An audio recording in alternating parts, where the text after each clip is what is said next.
الحمدللہ رب العالمین والصلاة والسلام علی سید المرسلین اما بعد فاعوذ باللہ من الشیطان الرجیم بسم اللہ الرحمن الرحیم الصلاة والسلام علیک یا رسول اللہ وعلی آلک واصحابک یا حبیب اللہ الصلاة والسلام علیک یا نبی اللہ وعلی آلک واصحابک یا نور اللہ۔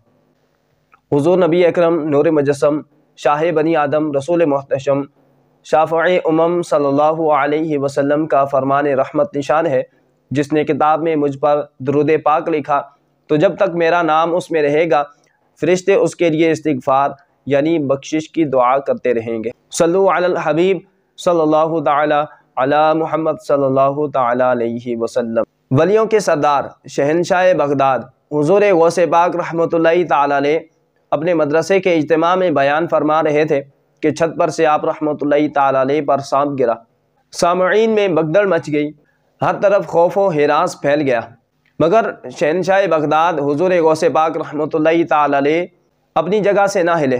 سانپ آپ رحمۃ اللہ تعالی علیہ کے کپڑوں میں گھس گیا اور تمام جسم مبارک سے لپٹتا ہوا گریبان مبارک سے باہر نکلا اور گردن مبارک پر لپٹ گیا، مگر قربان جائیے میرے مرشد کریم حضور غوث پاک رحمۃ اللہ تعالی علیہ پر کہ ذرا بار نہ گھبرائے اور نہ ہی بیان بند کیا۔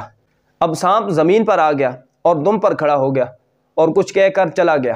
لوگ جمع ہو گئے اور عرض کرنے لگے، حضور سانپ نے آپ رحمۃ اللہ تعالی علیہ سے کیا بات کی ہے؟ حضور غوث پاک رحمۃ اللہ تعالی علیہ نے ارشاد فرمایا، سانپ نے کہا، میں نے بہت سارے اولیاء اللہ کو آزمایا مگر آپ جیسا کسی کو نہ پایا۔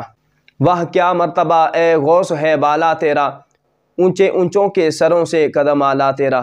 پیارے اسلامی بھائیوں، معلوم ہوا وہ کوئی عام سانپ نہیں تھا بلکہ وہ سانپ نما جن تھا جو آپ رحمۃ اللہ تعالی علیہ کا امتحان لینے کی کوشش کر رہا تھا۔